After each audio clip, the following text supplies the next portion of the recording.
साथियों नमस्कार, मैं महेंद्र सिंह लोधी, ओबीसी महासभा राष्ट्रीय कोर कमेटी सदस्य। साथियों, इस वीडियो में अपन चर्चा करेंगे कि जो जाति जनगणना नहीं करा रही है बीजेपी की सरकार, आरएसएस की सरकार को कैसे हराया जा सकता है देश के अंदर। भले ही उनके प्रचार, इलेक्ट्रॉनिक मीडिया, सारी सब कुछ संसाधन उन्होंने खरीद के रखे हों। चौथे स्तंभ मीडिया को तो आप सब जानते हैं, पूरा गोदी मीडिया है। लेकिन कैसे हरा सकते हैं, इसका एक फार्मूला है। जिस तरीके से विपक्ष ओबीसी के मुद्दों पर प्रखर होकर बात रख रहा है, उसमें अगर अपनी सहभागिता सारे संगठन जो ओबीसी के हैं और एसटी एससी के हैं, अगर वो साथ दें और इस समय बड़े बड़े आंदोलन किए जा सकते हैं। आंदोलन के रूप अलग अलग हो सकते हैं, जैसे जाति जनगणना हमारा हक है, यह हर ओबीसी अपने दीवारों पे खुद से लिखे, तो इससे बहुत बड़ा प्रभाव पड़ सकता है। और उसका विवरण भी लिखे कि जाति जनगणना से ओबीसी समाज को क्या मिलने वाला है, क्या फ़ायदा होने वाला है।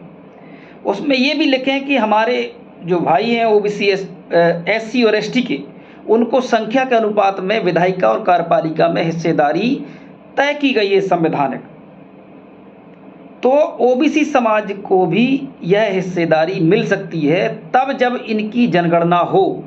अब जनगणना से क्या है? जनगणना से ये है कि एससी और एसटी की जनगणना होती है, जब भी जनगणना होती है तब। लेकिन यह बीजेपी की सरकार है जो जाति जनगणना तो छोड़िए, जनगणना भी नहीं करा रही है। क्योंकि जनगणना कराएगी तो उसको पता है कि जाति जनगणना का मुद्दा बहुत ज़्यादा ज्वलंत हो जाएगा, क्योंकि ओबीसी समाज के संगठन और वो विपक्षी पार्टियां सारी वो ये कहेंगे कि भाई जब जनगणना करा रहे हो तो जाति जनगणना क्यों नहीं। और इसीलिए बीजेपी जनगणना नहीं कराती है, क्योंकि उसको मालूम है कि अगर जाति जनगणना हो गई और ओबीसी की संख्या जो लगभग 65% देश के अंदर है, अगर सामने निकल के आ गई तो जो सवर्ण सिस्टम है, जो विधायिका, कार्यपालिका, मीडिया, प्राइवेट सेक्टर और न्यायपालिका सारे जगह पर बैठा हुआ है, उसकी पूरी पोल खुल जाएगी कि कैसे कैप्चर करके रखा है लोकतांत्रिक देश की लोकतांत्रिक व्यवस्था को। और इसीलिए पूरे देश के अंदर हमें जाति जनगणना के मुद्दे को उठाना है। अपनी दीवारों पे लिखवाइए, अपने फेसबुक पे लिखवाइए, फेसबुक का जो डीबी होता है उस पे जाति जनगणना हमारा हक है ओबीसी, ऐसे स्लोगन को आपको चलाना पड़ेगा। ट्विटर, व्हाट्सएप, इंस्टाग्राम, जहाँ भी आप सोशल मीडिया का उपयोग करते हैं, वहाँ पर आप जाति जनगणना हमारा हक है, जो संविधान में 340 अनुच्छेद में संविधान समिति एवं बाबा साहब भीमराव अम्बेडकर की मेहनत से बनाया गया 340 अनुच्छेद में साफ तौर पर लिखा हुआ है कि उसको अगर समझें आप कि प्रथम सरकार जैसे बनती है तो ओबीसी समाज की जनगणना होना चाहिए, जिसकी संख्या देश के अंदर 3743 जातियों के रूप में है। ये 1931-32 में उस समय अंग्रेजों ने कराई थी। आज़ाद भारत में मनुवादी, ब्राह्मणवादी सोच की सरकारी जो सत्ताएं बनी और सरकारी सिस्टम में बैठे, इन्होंने नहीं होने दी। इसीलिए ओबीसी वर्ग को ये समझना होगा कि हम आज किसान कौम जो है, जो मजदूर कौम है, जो मजलूम कौम है, जो माइनॉरिटी कौम है इस देश के अंदर, वो आखिर क्यों परेशान है, क्यों इनकी सत्ताएं भागीदारी नहीं है, क्यों इनके उद्योग धंधे नहीं हो रहे हैं, क्यों इनको टोल टैक्स नहीं मिल रहा है, क्यों जितनी भी चिकित्सालय खुल रहे हैं सब प्राइवेट सेक्टर हो के सवर्णों के हाथ में जा रहे हैं। और कहीं ना कहीं पूरा देश लगातार प्राइवेटीकरण करके सवर्णों को सौंपा जा रहा है। इसीलिए इन सब चीज़ों को समझने का प्रयास करें। आज क्यों पिछड़ा वर्ग के बच्चे पढ़ लिख के घूम रहे हैं, क्यों ईडब्ल्यूएस में कम अंक ला के सवर्ण जो कहते थे कि हम आरक्षण भीख है, वो शब्द कहाँ गया, ये दोगलापन कहाँ गया इनका। तो ये चीज़ें हमारे ओबीसी वर्ग के लोगों को समझना चाहिए कि ये दोगलापन जैसे ही इनको आरक्षण मिला तो इनके लिए प्रसाद का रूप बन गया।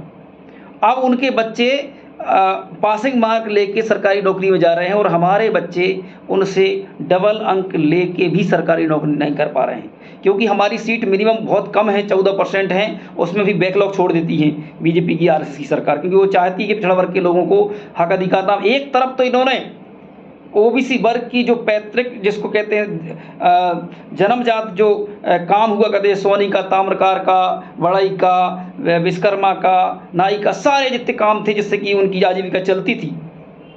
मैं ये नहीं कहता कि ये लगातार होना चाहिए, लेकिन जब ब्राह्मण कह रहा है कि हमारा हक पूजा पाठ पे है, मंदिरों पे है, तो फिर ये कैसे हो गया कि जो मनुवादी लोग अब खेती भी करेंगे, अब सोना भी बेचेंगे, तांबे भी, ताम्रकारी बनेंगे, ताम्रकारी काम करेंगे, कपड़ा ही बेचेंगे, तमाम प्रकार की सारी चीज़ों पे इनका हक कहीं ना कहीं इन्होंने अपना बना लिया।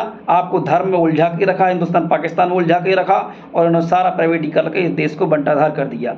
अब ज़रूरत है जाति जनगणना की। जाति जनगणना होगी तो ये पता चल जाएगा कि हमारी संख्या कितनी है और कितना किस सेक्टर में हमारा हक हिस्सा होना चाहिए। इसीलिए मेरा इस वीडियो के माध्यम से यही कहना है कि जाग जाओ पिछड़ा वर्ग के लोग। आप ज्योतिबा फुले, बाबा साहब भीमराव अम्बेडकर, काशीराम जी और हमारे जो महापुरुष रहे हैं, अवंतीबाई लोधी हों, चाहे जितने भी लल्लन यादव हों, और जितने भी तमाम हमारे महापुरुष आइकॉन रहे हैं जिन्होंने हमारी आवाज़ को बुलंद किया है, उस समय जब मनुवादी सिस्टम बहुत ज़्यादा हावी था। आज तो हम पढ़े लिखे हो गए हैं और किताबें भी पढ़ी हैं, भले ही आज उनको नष्ट किया जा रहा है, लेकिन कम से कम कहीं ना कहीं तो आपकी सच्चाई मिल ही जाएगी। तो साथियों, आपको धर्म एक आपका आस्था का विषय है, वो आप अपने पास रखें, लेकिन हक अधिकार भी आपका विषय है। आपका फ्यूचर, आपके बच्चों का भविष्य यहीं से तय होगा। इसलिए आप सभी को जाति जनगणना का मुद्दा उठाना चाहिए, जिस तरीके से विपक्ष भी उठाने लगा है।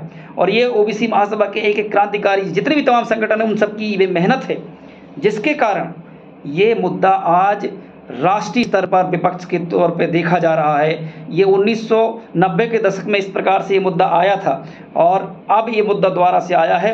इस समय लालू प्रसाद यादव जी ने भी ताल ठोक के रखी है कि हम सामाजिक न्याय की लड़ाई लड़ेंगे और हम वो करके दिखाएंगे जो हम उस समय नहीं कर पाए।